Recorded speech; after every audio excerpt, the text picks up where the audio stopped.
Assalamualaikum warahmatullahi wabarakatuh. Selamat pagi. Alhamdulillahirabbil alamin. Puji syukur kehadiran Allah Subhanahu wa taala yang telah memberikan saya kesempatan membuat video terkait dengan pernyataan diri dosen untuk unjuk kerja Tridharma Perguruan Tinggi dalam pengajaran sebagai salah satu syarat untuk mengikuti sertifikasi dosen. Perkenalkan, saya Rati Purnamasari, salah satu dosen di Prodi D3 Kebidanan Padang, jurusan Kebidanan Poltekkes Kemenkes Padang. Adapun salah satu mata kuliah yang saya ampu adalah mata kuliah etiko-legal dalam praktik kebidanan. Deskripsi singkat mata kuliah. Setelah mengikuti mata kuliah etiko-legal dalam praktik kebidanan, mahasiswa mampu menjelaskan aspek hukum dan etika yang melandasi praktik kebidanan dengan fokus pada penerapan hukum kesehatan, peraturan-peraturan terkait kebidanan, serta kode etik profesi dalam melaksanakan asuhan kebidanan, komunikasi promotif dan preventif, serta deteksi dini, komplikasi, dan kegawat daruratan pada bayi baru lahir, bayi, balita, anak prasekolah, masa kehamilan, masa persalinan, masa nifas dan menyusui, pelayanan keluarga berencana di berbagai fasilitas pelayanan kebidanan dan komunitas. Mata kuliah ini merupakan mata kuliah wajib yang harus diikuti oleh mahasiswa program studi D3 Kebidanan pada tingkat 1 semester 2. Untuk mata kuliah ini tidak terdapat mata kuliah prasyarat, dan pada mata kuliah ini juga terdapat salah satu topik bahasan yang membahas mengenai standar pelayanan kebidanan, yaitu standar pelayanan minimal terkait dengan pelayanan kesehatan reproduksi pada situasi bencana yang terintegrasi dengan visi misi program studi D3 Kebidanan Padang, yaitu dengan visi menjadi program studi D3 Kebidanan yang memiliki daya saing, inovatif, prestatif, tanggap bencana terhadap kesehatan reproduksi dan bertakwa pada Tuhan Yang Maha Esa. Melalui misi yang terdiri dari 6 poin. Pertama, menyelenggarakan proses pendidikan bidan berbasis kompetensi yang menghasilkan sumber daya manusia profesional. Kemudian kedua, menyelenggarakan pendidikan bidan yang dapat membentuk kepribadian luhur dan tanggap bencana terhadap kesehatan reproduksi. 3. Menyelenggarakan penelitian yang bermutu dan dapat dipertanggungjawabkan serta bermanfaat bagi masyarakat yang memiliki daya ungkit terhadap kesehatan reproduksi. Keempat, penyelenggaraan pengabdian masyarakat di bidang kebidanan yang sesuai dengan kebutuhan masyarakat, terutama tanggap terhadap kesehatan reproduksi. Nomor 5, menyelenggarakan pengelolaan pendidikan bidan sesuai standar dan melaksanakan sistem penjaminan mutu. Dan terakhir, nomor 6, menciptakan suasana akademik berketuhanan Yang Maha Esa. Kuliah ini terdiri dari 2 SKS yang terdiri dari 1 SKS teori dan 1 SKS praktik. Adapun CPMK dari mata kuliah ini terdiri dari 3. Yang pertama, mahasiswa mampu menerapkan etiko-legal dalam asuhan kebidanan pada bayi baru lahir, neonatus, bayi, balita, dan anak prasekolah, masa kehamilan, masa persalinan, masa nifas dan menyusui, pelayanan keluarga berencana, termasuk dengan masalah di berbagai fasilitas pelayanan kebidanan di komunitas. Kedua, mahasiswa mampu menerapkan konsep etiko-legal dan komunikasi, edukasi dalam upaya promotif dan preventif bagi keluarga, kelompok, dan masyarakat. Ketiga, mahasiswa mampu menerapkan konsep etiko-legal dan deteksi dini, komplikasi atau penyimpangan, penanganan awal kegawat daruratan, dan rujukan pada kasus maternal neonatal. Adapun CPMK tersebut diturunkan kembali ke dalam 6 sub CPMK yang sesuai dengan bahan kajian, yaitu yang terdiri dari pengantar etiko-legal dalam kebidanan, mulai dari pengertiannya, ruang lingkup, kemudian sampai pentingnya hukum dalam pelayanan kebidanan, kemudian dasar hukum pelayanan kebidanan yang ada di Indonesia, konsep etika, konsep etik profesi bidan, nilai profesional, profesi dan pelayanan kebidanan, isu etik, moral, dilema, serta konflik moral dan pelayanan kebidanan, pengambilan keputusan dalam asuhan kebidanan, informed consent dan informed choice, standar pelayanan kebidanan, kehamilan, persalinan, nifas, menyusui, bayi, neonatus, balita, anak prasekolah, kesehatan perempuan, dan keluarga berencana di fasilitas kesehatan. Hak dan perlindungan, hukum bagi pasien dan juga bidan, edukasi etiko-legal dalam upaya promotif dan preventif untuk keluarga dan masyarakat, serta tanggung jawab hukum bidan dalam merujukan dan kegawat daruratan maternal dan neonatal. Referensi yang menjadi bahan ajar dalam mata kuliah ini terdiri dari referensi wajib dan pendukung. Untuk wajib, kita gunakan buku serta regulasi yang ada dalam praktik kebidanan. Kemudian untuk pendukung, terdiri dari buku pedoman dan juga hasil penelitian yang telah dipublikasikan. Selanjutnya, metode pembelajaran. Metode pembelajaran yang digunakan adalah student-centered learning atau pembelajaran yang berpusat pada peserta didik, di mana mahasiswa menjadi subjek aktif dalam proses pembelajaran, bukan hanya sekedar penerima pasif. Melalui teknik ini, kami gunakan discovery learning, diskusi kelompok, dan juga ada permainan berupa team games turnamen. Untuk penilaian, kita terdiri dari teori dan praktikum. Teori 40% dan praktikum 60%. Untuk teori terdiri dari 20% penugasan, 30% ujian tengah semester, 30% ujian akhir semester, dan 20% melalui kuis. Untuk praktikum, 100% berdasarkan role play.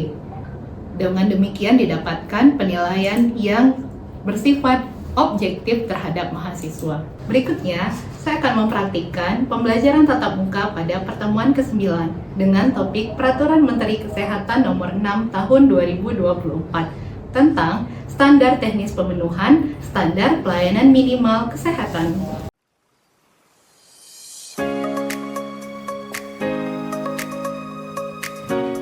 Assalamualaikum warahmatullahi wabarakatuh. Waalaikumsalam warahmatullahi wabarakatuh. Selamat pagi. Pagi, Bu. Sudah sarapan? Sudah, Bu. Yang belum sarapan jangan minta ke saya ya. Habis ini baru makan siang. Oke, hari ini kita akan masuk ke pertemuan ke-9. Oh iya, pertemuan setelah UTS. Saya cek dulu hari ini kelasnya lengkap? Lengkap, Bu. Nggak ada personilnya yang hilang setelah UTS? Iya, Bu. Nggak ada yang tumbang? Nggak ada, Bu. Berarti aman UTS kita? Aman, Bu. Puas dengan hasilnya? Alhamdulillah. Alhamdulillah, insya Allah. Nah, kalau yang merasa sudah puas, nanti dipertahankan pada saat puasnya. Tapi kalau yang merasa ada hal-hal yang harus ditingkatkan, belum cukup puas, silahkan nanti puasnya dikejar kembali. Oke? Iya, Bu. Yang jawab alhamdulillah paling kencang tadi kedengaran saya dari sini. Nah, saya tanya, beneran alhamdulillah? Beneran. Oke. Yang salah satu soal kemarin, terkait dengan undang-undang tentang kesehatan. Itu di nomor berapa? Nomor 17 tahun 2023. Oke, jawabannya lengkap-lengkap? Undang-undang nomor 17 tahun 2023 tentang kesehatan. Asik. Nah, ini memang alhamdulillah. Ini dari sayap kanan. Kemudian saya mau dengar dari sayap kiri, boleh? Dari sayap kiri coba salah satu kemarin juga ada soalnya tentang aspek hukum itu, tentang informed consent. Ada yang masih ingat definisi informed consent? Masih. Siapa yang mau jawab? Iya, Bu. Oh iya, Ziva duluan ya. Sayap kiri ya, sayap kiri saya ya. Nah, Ziva, oke. Baik, Ibu, informed consent adalah persetujuan yang diberikan oleh seseorang atau pasien, Ibu, setelah menerima penjelasan yang jelas dan lengkap mengenai suatu tindakan atau prosedur. Oke, sip. Tepuk tangannya dong.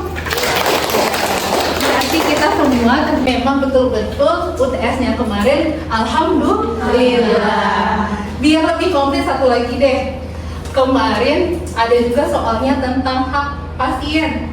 Ada yang bisa menyebutkan tentang hak pasien? Wah, Cipa duluan ya, maaf ya, saya udah tengah dilewatkan. Nah, Cipa duluan. Oke, Cipa. Yang pertama itu ada hak untuk mendapatkan informasi. Oke. Yang kedua ada hak untuk mendapatkan penjelasan. Yang ketiga hak untuk mendapatkan pelayanan. Dan yang terakhir ada hak untuk setuju dan tidak setuju atas tindakan yang akan dilakukan, Ibu. Oke, mantap, komplit jawabannya. Oke, berarti bisa kita asumsikan bahwa kita semua kemarin sudah melaksanakan UTS dengan baik, dengan maksimal. Nah, hari ini beda. Kalau UTS-nya nilainya sudah maksimal, hari ini kita akan belajar tentang sesuatu kebalikannya. Nah, terlihat di depan ada ini materi kita hari ini, salah satu bagian dari aspek legal atau landasan hukum dari praktik kebidanan. Dalam melaksanakan praktik kebidanan adalah Peraturan Menteri Kesehatan Nomor 6 Tahun 2024. Maaf ya karena terlalu bersemangat nih kayaknya. Nah, saya tanya, apakah ada yang sudah coba membaca semalam materi yang akan kita bahas hari ini? Ada. Kalau ada, saya boleh minta salah satu. Siapa yang sudah baca? Oke, ada Friska duluan ya. Tunggu yang lain nanti ada kesempatannya. Nah, Friska, Permenkes nomor 6 tahun 2024 itu tentang apa ya? Tentang standar pelayanan minimal. Tentang standar pelayanan minimal. Yang tadi tunjuk tangan, sepakat? Sepakat. Ada jawaban yang berbeda? Tidak. Oke, berarti kita sudah mulai membuka ya. Nah, memang hari ini akan kita bahas mengenai Permenkes nomor 6 tahun 2024 yang isinya di sana dilihat standar teknis pemenuhan berupa yaitu standar pelayanan minimal kesehatan. Minimal.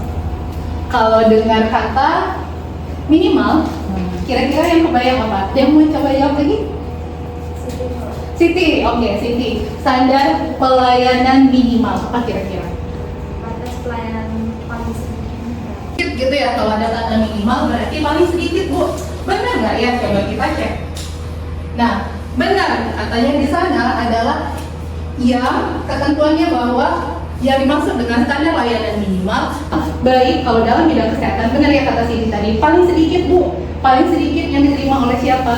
Yang paling sedikit diterima oleh warga atau yang dimaksud adalah masyarakat, baik dari jenisnya, kemudian termasuk juga dari mutu layanan itu sendiri. Jadi standarnya mau dalam kondisi apapun minimal masyarakat dapat pelayanannya seperti ini loh. Nah, gitu ya? Cocok? Sepakat? Sepakat. Kalau ada yang nanya, berarti kita sudah sepakat. Sudah sepakat. Oke, kita lanjut. Kita bahas standar pelayanan minimal kesehatan. Tadi definisinya bahwa ada dua kata kunci ya. Kalau menghafal kata demi kata mungkin kesulitan. Nah, jadi apa kata kuncinya tadi? Jenis dan mutu. Jenis dan mutu minimal yang diterima oleh masyarakat. Nah, standar pelayanan minimal kesehatan atau kita singkat lanjutnya kita sebut sebagai SPM saja ya. SPM. Nah, SPM ini paling minimal berarti tujuannya kenapa sih ditetapkan minimalnya? Nah, jadi harapan pemerintah dengan adanya Peraturan Menteri Kesehatan ini bahwa masyarakat ini terjamin loh. Ini ada standarnya, paling sedikit masyarakat harus dapat segini. Kalau artinya minimal, kurang boleh nggak? Tidak. Lebih boleh? Boleh. Nah, jadi kita sepakat bahwa paling sedikit dapatnya seperti ini. Lebih boleh, kurang? Tidak boleh. Jangan. Ini kata pemerintah yang dilaksanakan oleh pemerintah, turunannya dari pemerintah. Kalau kita katakan pemerintah, itu pemerintah pusat. Nah, kemudian diturunkan melalui pemerintah daerah. Siapa yang di daerah? Bapak Gubernur atau Ibu Gubernur beserta perangkatnya. Nah, kemudian turunan ke bawahnya. Gitu ya. Mutu, tadi kita cerita tentang mutu. Mutu berarti paling sedikit. Nah, kalau udah cerita mutu berarti tidak hanya kuantitasnya itu harus dijamin. Yang dijamin baik dari jenisnya tadi yang termasuk dijamin oleh pemerintah yang ditetapkan minimal. Oh, minimal layanannya seperti ini. Dan pelaksana layanan siapa? Tenaga kesehatan, tenaga medis di dalamnya. Jadi paling sedikit petugasnya segini, standar layanannya juga seperti ini. Kalau saya kecepatan, ada yang mau bertanya di tengah kita diskusi boleh ya? Nah, ini tertuang dalam pasal 1. Pasal 1 dari mana? Dari Permenkes nomor 6 tahun 2024. Lanjut berikutnya, dikatakan di pasal 2-nya. Pasal 2 cerita nih. Kalau dikatakan di sana, jenis pelayanan dasar pada SPM pada pemerintah daerah atau provinsi itu terdiri dari. Nah, panjang tulisannya bisa kita tarik bahwa dikatakan di sana pelayanan kesehatan bagi penduduk terdampak. Tadi ingat kata minimal, paling sedikit. Nah, kalau dalam kondisi umum itu gampang untuk dilaksanakan. Tapi pada dua kondisi ini makanya pemerintah tetap menjamin bahwa walaupun dengan kondisi apapun, tetap ada standarnya, yaitu yang pertama dalam situasi terdampak krisis kesehatan. Yang kedua adalah KLB, kejadian luar biasa. Sampai di sini ada yang mau bertanya? Oke, oh satu ya. Oke, Melanie boleh? Oh, yang dimaksud dengan krisis kesehatan. Apa sih yang dimaksud dengan krisis kesehatan? Ada yang mau coba bantu? Zafara mau bantu? Krisis. Kalau krisis ingat apa?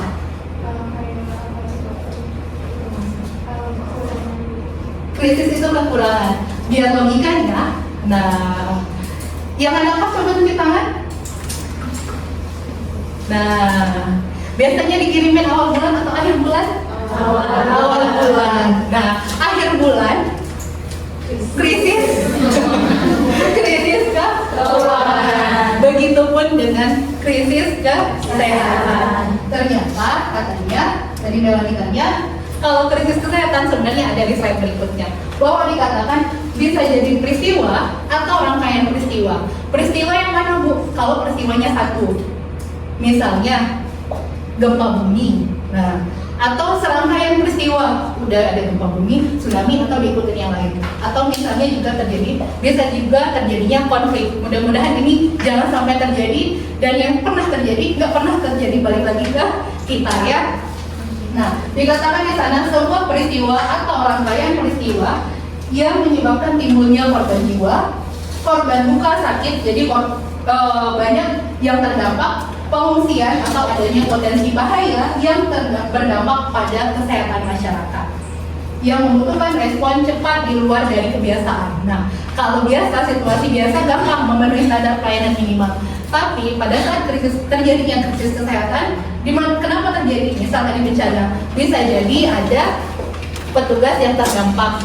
Tadi ada bidan yang ikut jadi korban. Atau misalnya ada rumah sakit dan puskesmas yang ikut terdampak rusak. Nah itu, maka pemerintah harus bertindak segera untuk tetap menjamin kebutuhan layanan kesehatan masyarakat, khususnya kalau kita tentang kesehatan ibu dan anak. Oke Melanie ya tadi yang nanya. Oke, sip, sampai di sini. Yang lain ada lagi? Kita lanjut ya. Oke. Nah, kemudian di sini kita lanjutkan bahwa tadi pelayanan kesehatan ini masuk di bab 2 ya. Tadi di slide sebelumnya saya sebutkan bahwa ini dalam bab 2 dari Permenkes dikatakan bahwa pelayanan krisis kesehatan bagi penduduk terdampak krisis kesehatan akibat bencana dan atau berpotensi bencana. Nah, jadi kalau berpotensi bencana misalnya ada, kalau gunung itu kan ada peningkatan status. Nah, warga udah mengungsi di pengungsian walaupun bencananya belum terjadi. Nah, ini juga bisa membutuhkan adanya SPM.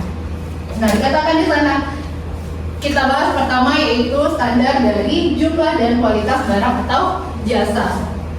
Barangnya berarti yang dibutuhkan dalam pemenuhan pelayanan minimal dalam bidang kesehatan, termasuk juga praktik kebidanan. Kemudian disebut nanti kalau adik-adik baca di Permenkesnya nanti ada tabel tuh, ada tabel obat-obatan, kemudian yang isinya apa aja bahannya, kemudian perhitungannya seperti apa. Biasanya perhitungannya disebutkan di sana sesuai dengan target kelompok atau penduduk yang terdampak. Jadi berapa nih dihitung dikali, butuhnya berapa dikali dengan jumlah penduduk ataupun masyarakat yang terdampak. Kemudian juga pemberian makanan bayi dan juga anak. Nah, kemudian juga ada kit individu. Nanti kit individu itu masing-masing ada lagi penjelasan. Nah, kita nggak bahas secara lengkap di sini. Nanti ada lagi terkait dengan mungkin di mata kuliah manajemen bencana akan dijelasin tuh kit apa saja yang ada yang terkait langsung dengan pelayanan kesehatan, khususnya ibu dan anak tentang dalam praktik kebidanan. Oke, sampai di sini kita lanjut. Nah, kemudian di sini ada standar jumlah dan kualitas personil SDMK. Jadi dihitung juga oleh pemerintah, ditetapkan bahwa kebutuhan baik non-nakes berarti non tenaga kesehatan untuk teknisnya dan juga tenaga kesehatan. Sampai di sini ada yang mau bertanya? Ada Bu. Ada. Oke, apa rumah pertanyaannya? Aku mau nanya Bu, ada nggak Bu berapa minimal standar pelayanan untuk bidan? Untuk bidan, oh terkait dengan ini kualitas ya. Kalau kuantitas gimana Bu gitu ya? Nah kalau di kuantitas itu ada berdasarkan Permenkes. Nah jadi ada hitungannya, minimal itu untuk 1000 penduduk ada 2 orang bidan. Nah jadi nanti didata tuh dari jumlah penduduk yang terdampak kira-kira apakah memenuhi. Jadi ada dokternya berapa, perawatnya berapa, bidannya berapa. Ini kalau mau lebih lengkapnya nanti lihat di Permenkes. Ada banyak lagi tenaga, baik tenaga kesehatan maupun non tenaga kesehatan yang ada yang dibutuhkan. Oke? Sampai di sini aman? Aman. Kita lanjut ke halaman. Nah, dikatakan di sana pernyataan standar. Ini pernyataan standar untuk mendefinisikan seperti apa sih maunya standar minimal itu. Dan dikatakan di sana pelayanan kesehatan bagi penduduk terdampak krisis kesehatan akibat bencana dan atau berpotensi bencana provinsi itu layanan minimal untuk memenuhi kebutuhan dasarnya penduduk terdampak dari krisis kesehatan akibat bencana dan atau penduduk yang tinggal di daerah atau wilayah yang berpotensi bencana dilakukan oleh tenaga medis dan tenaga kesehatan pada masa darurat bencana. Walaupun bisa jadi ada hal yang dilakukan, jadi ini tidak semuanya dilakukan pada saat bencana, tapi ada juga yang bisa dilakukan pada saat pra bencana. Apa itu yang dilakukan pra bencana? Misalnya tadi ada kita bilang menghitung jumlah bidan kebutuhan. Nah jadi bisa dilakukan pada saat pra bencana. Sebelumnya dilakukan pengumpulan data, udah punya data nih, kemudian dilakukan penghitungan. Nah jika terjadi maka kita tinggal susun rencana dan melakukan pelaksanaan. Oke? Nah ini layanan yang diterima sepertinya sama ya dengan pelayanan kebidanan ya. Nah mulai dari layanan medis dasar sampai ke Permenkes, di dalamnya ada juga pencegahan penyakit menular, jadi gizi darurat, cash pro darurat. Kita yang paling masuk di sana adalah poin D tentang layanan kesehatan reproduksi darurat. Jadi ibu-ibu tetap aja mau ada gempa kan, ibu yang hamil tetap akan bersalin ya. Nah, jadi ini makanya standar pelayanan minimal apapun kondisinya termasuk dalam krisis kesehatan. Oke, kayaknya udah mulai jam-jamnya nih. Nah, untuk lebih lengkapnya nanti silakan membaca terkait dengan bab 3 secara lebih lengkap, lebih detail mengenai pelayanan kesehatan dari ibu hamil sampai kesehatan reproduksi atau ibu pada usia reproduksi. Nah, sampai di sini ada yang mau bertanya? Oke, Tasya? Terima kasih Bu, saya ingin bertanya Bu. Oke. Saya sebagai bidan Bu, Iya. bagaimana keterkaitan kita bidan dengan pemerintah itu dalam menjalankan kewajiban kita? Oke, terima kasih. Bagus nih pertanyaannya. Jadi bagaimana sih keterkaitannya? Bu, tadi yang dikasih tanggung jawab pemerintah, kok jadinya bidan yang ngerjain? Nah, bukan hanya bidan sebenarnya, tapi bidan ada di dalamnya. Di dalam mana? Ada beberapa tahapan dalam pengelolaan pelayanan minimal termasuk dalam krisis kesehatan. Nah, jadi mulai dari tahapan dihitung, tadi saya sempat singgung sebelumnya, dihitung dulu datanya, kemudian setelah dihitung baru kita didata dulu, dihitung, kemudian disusun rencana dan juga dilakukan pelaksanaan. Bidan di mana? Bisa di semuanya. Tapi peran pemerintah sampai di nomor 2 lebih proaktif. Walaupun 3 dan 4 juga ada peran pemerintah, tapi eksekutornya yaitu tenaga kesehatan khususnya dan tenaga medis itu ada di dalam pelaksanaan. Oke, gitu ya.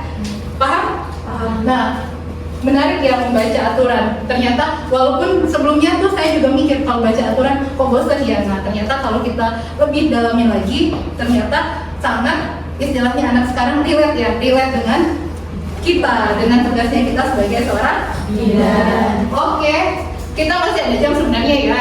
Nah, ada pertanyaan? Tapi saya nanya ya, gantian. Boleh, tadi Tasya yang nanya, sekarang saya yang nanya deh. Nah, saya tanya tadi mana ya wajib-wajibnya. Nah, oke. Pada pasal 1 tadi ada saya jelasin tentang, kita cerita tentang SPM yang awal-awal itu ketentuan SPM. Nah, kalau SPM intinya tentang apa? Oh, kami langsung nyaut aja, saya yang ditanya ibu gitu ya, udah beda karena tatapan mata saya gitu ya. Oke, apa tadi? Jenis dan bentuk pelayanan dasar. Jenis dan bentuk pelayanan dasar. Setuju? Setuju aja lah, udah siap. Nah, oke, saya lanjut lagi di sayap kiri. Tadi terkait dengan standar minimal, kita bahas masalah dari segi kualitas dulu deh. Kualitas.